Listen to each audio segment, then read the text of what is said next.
Finally, I promised to tell you about my main workstation for a while, but I was waiting for a suitable moment to do so. Because I think it's better to show how to build one instead of just talking about it.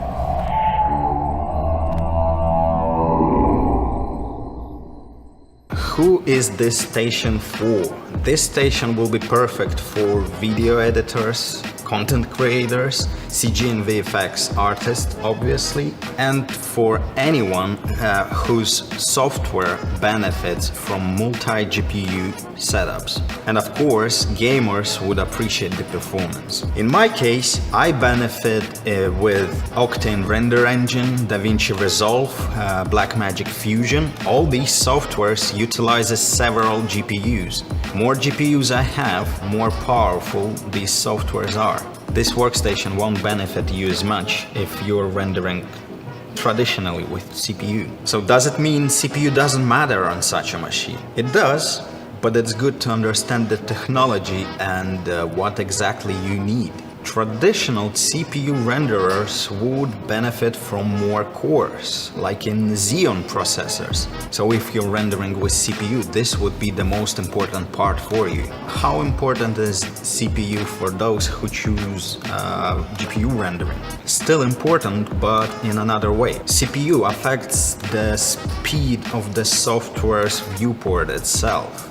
For instance, Cinema's 4D interface utilizes only one core. As I don't need CPU for rendering, I would benefit from less cores but more powerful ones. I'm using i7-6860K processor. It has 6 cores, 3.6 GHz each. I know it's not the most powerful cores, but some of my softwares I use still benefit from multi-threading. At the time I was building this, it was the most optimal solution. Your CPU choice will also depend on the motherboard you're using. I'm using Asus Rampage 5 Extreme, which utilizes LGA 2011 version 3 socket. When buying the parts, check if everything is compatible. Today I'm doing a full maintenance of all my working machines, so render units are simple in build and all I will do there is just update the software. This bad boy needed a full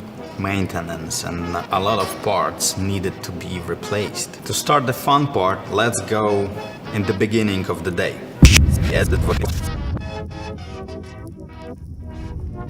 New GPU water blocks, new radiators, CPU water block, new bigger SSD, and new 10 terabytes hard drive.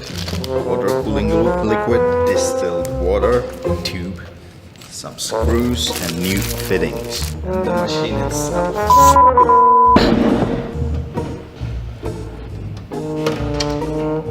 Water-cooled systems needs regular maintenance in order to avoid water damage. This station's first build was with 3 water-cooled 1080 cards and one 1070, which is still there. Since then I've upgraded to 1080 Ti's and accidentally ordered wrong water blocks. I sent water blocks back, but never had time to think about it since then. So that's why these 3 cards are cooled by air now. And this is something we're gonna change today. Firstly, why didn't I want all 4 cards 1080 or 1080 Ti's? Well, the reason for that is that this card, 1070, it's my output card. I have 3 screens and they're all connected to this card. Whenever I'm rendering, I'm using these 3 cards and render units, and my system stays responsive because the output is through this card. I can even play games while I'm rendering. Secondly, why should you care about water cooling in general? Did you know that you can lose up to 40% of your performance if your GPUs are too hot? Thirdly, with water cooling, you can overclock your system, CPU, GPUs, and even light overclocking can show significant difference in performance. Now, before you get too excited, you should know that you will have to maintain your system regularly. I'm doing it every year, but it is recommended to do it every half a year. Maintenance includes full station disassemble, inspection of the elements, cleaning, and often replacement of the parts. To explain the importance of maintaining your system, I have my old water block here. See this? This is what increases the risk of leak. Same story happens with radiators. Over time they wear off and the rust appears on them. Now imagine what can happen if it will leak on your GPUs, motherboard, or power supply. This is obviously not from scratch build, but I left the build list in the video's description. All necessary parts are also listed there. And today we will cover the most frightening parts with the water cooling loop. Firstly, I will disassemble everything that I want replaced.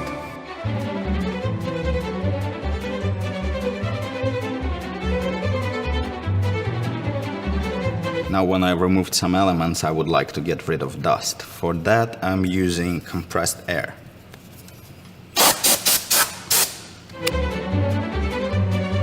Now I would like to drain the water from the system. For this, I have a dedicated tube here, because otherwise I don't know how to do it. This will do.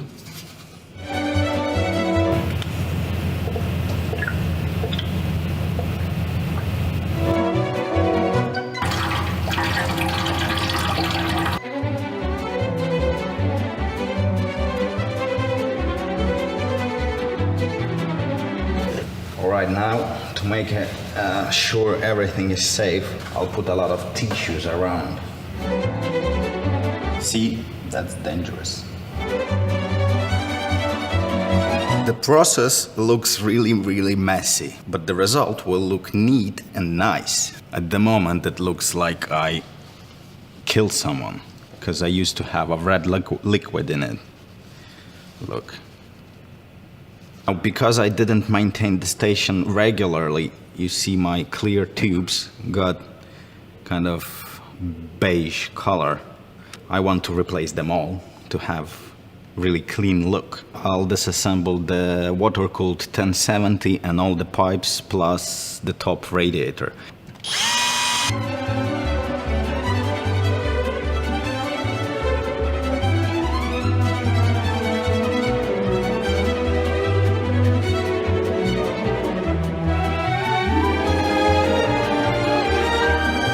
Need to clean out the CPU's thermal paste out and then put a new one in. It's time to do the most interesting part. We will disassemble the regular graphic cards and turn them into water-cooled ones. To do this, you will need tiny screwdrivers like this one I have here.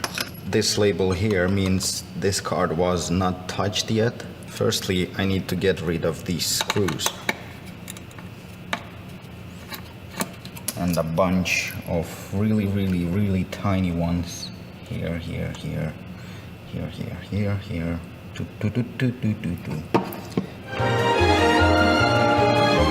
Probably the most frightening part in all this building process is messing with GPUs. You can definitely buy pre-built ones, they will come installed already, but I like to do everything myself. Since I did it for numerous amount of times, I'm not afraid of it anymore. But I was afraid of it too. Trust me, it's not that scary. For instance, this card, this 1080 Ti, was disassembled before because the label is broken.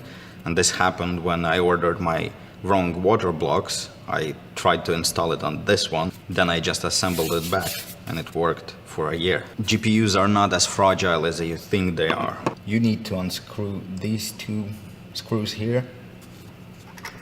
To unscrew these screws, you will need a attachment like that.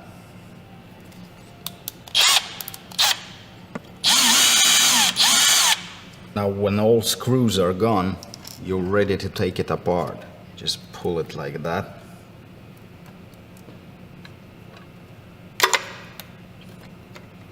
Be careful, because there are LED and fan connected in there. Just take it out. This is the standard air-cooled setup.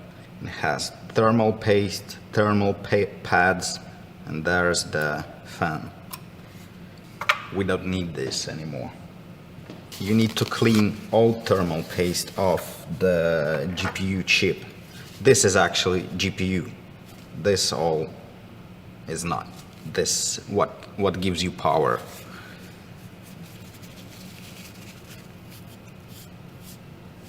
All water blocks comes with new thermal pads, and all you need to screw everything with thermal paste included. I will start with thermal pads first. What you need to do is you need to make sure that all of that is replicated. So make sure you will cover everything.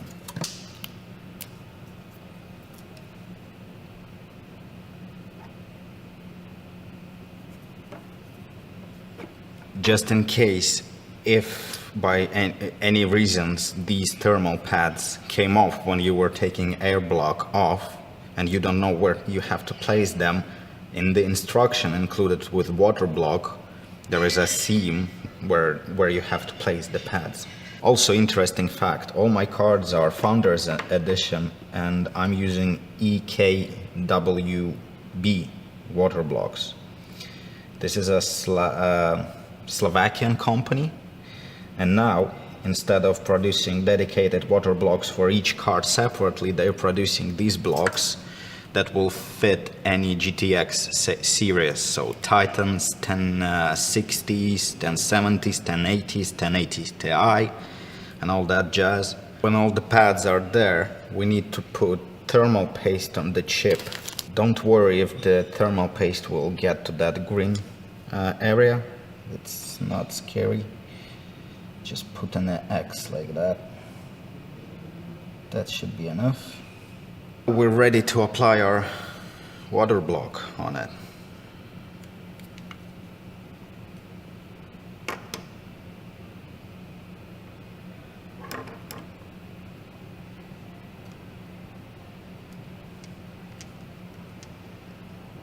Here we go. Turn it around. I need a box or something.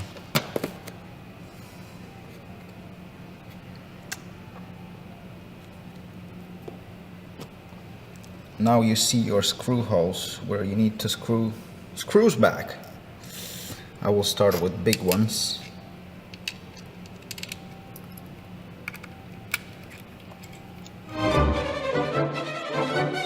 Once everything screwed in, you can put your old cover back if you want, or you can leave it naked. It's optional. That's it. Not that scary, is it? So now we have a fully water-cooled 1080 Ti. I will do the same with two other 1080 Ti's and my 1070. I'll replace the water block. All four cards are now done. You see, it's not that scary. And funny fact is that EVGA is actually not voiding your warranty when you're installing water cooling blocks on it, because it's just a different method of cooling rather than, you know, messing with the GPU itself. So it's really cool. Encourage you to do it yourself.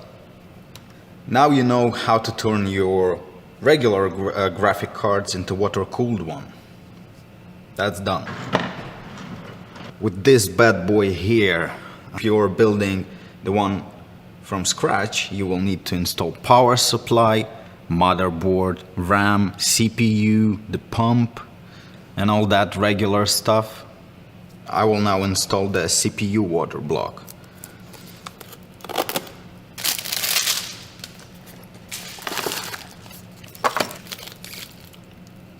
Bloody hell, it's white.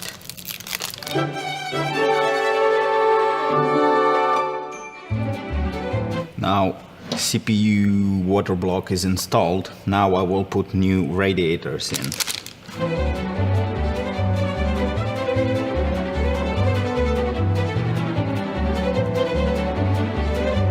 Alright, this one done. Now the top one. New radiators are installed. We have our GPUs ready. And now I'll show you how the loop works. So here we have two outputs. This one, the pump, pushes water out of this one. And this is an intake. This is our starting point. This will go to the radiator. From the radiator it will go to the bottom GPU. Then we will connect two GPUs here. Out of GPU, next step, go to that radiator. From that radiator it will go to the CPU, and from the CPU it will go back to the pump. That's the plan. Let's do it.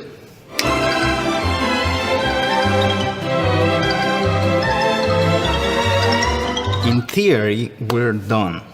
And now we need to clean all system, because I'm still using old pump. And the old pump had that red liquid in it. So I will use distilled water. I need to put that in the system, turn it around and drain it again. We need to let this liquid into the system and do a loop. To do so, you need to start your computer. It's recommended to use a separate power supply, which I don't have on me, but if you would use it, you will need to conduct two contacts on the motherboard output. This is because power supplies are clever and they won't start without motherboard being connected. Since I don't have a separate power supply, I'll just start my machine and then stop it. It's not good, but should work. Make sure to turn your system off before this level goes here, because the worst thing for your pump is running dry.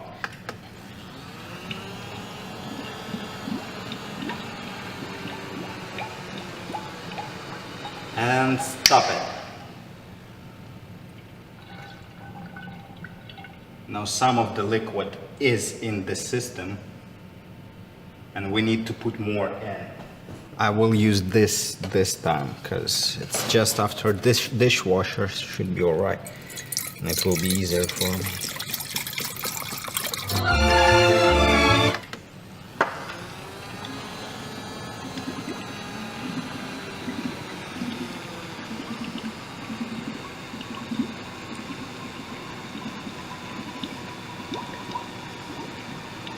And turn it off before it goes dry.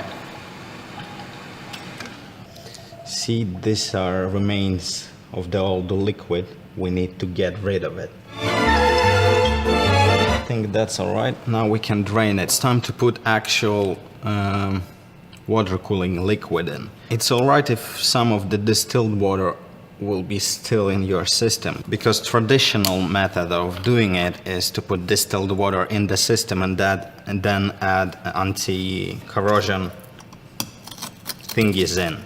This is a non-toxic stuff, by the way, so. This is pretty much it.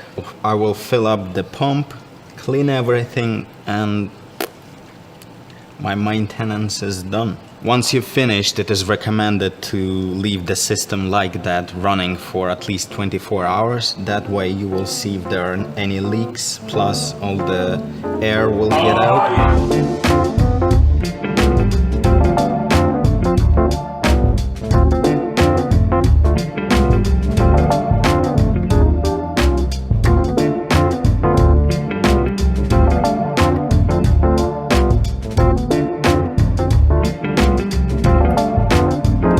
Apart from all the water cooling stuff, you will need a couple of Molex extenders, fan extenders obviously, to connect all these fans. For the lights, GPU lights and CPU water block lights are XSPC 3mm LED lights. I'm using NZXT LED strips and controller. For the fans, I'm using NZXT controller. This allows me to control fans in software, and some fans are controlled manually with Lamptron CF525. If you're working in a studio, it is not really needed, but I was building this station while I was still working from home, and as you can imagine, this kind of setup can be really noisy. Don't let the price of such a setup frighten you, alright? You can plan everything as an ongoing project. After all, this is the major difference from Apple computers. This is the reason why VFX artists are using PCs everywhere, in big studios too. Your system can grow, it can transform, it can adapt to new tasks. In fact, this workstation started with, in another case, with a single 980 card in it. Then there were a couple of cards, then a new motherboard, then updated RAM, then new hard drives and so on, till it transformed into this. It actually took me a couple of years to build this workstation. Now I have several machines, render units with more GPUs in it, but you know, that's the process. My point is, you don't need to buy everything straight away. Of course you can if you can, but you can cleverly plan everything and start building step by step. Before all that fancy stuff, I was a Mac user. Hope you guys enjoyed it, hope I didn't miss anything. If I did, please let me know in the comments. Thumbs up if you're not afraid of GPU water-cooled cards anymore, and I see you guys soon. Peace.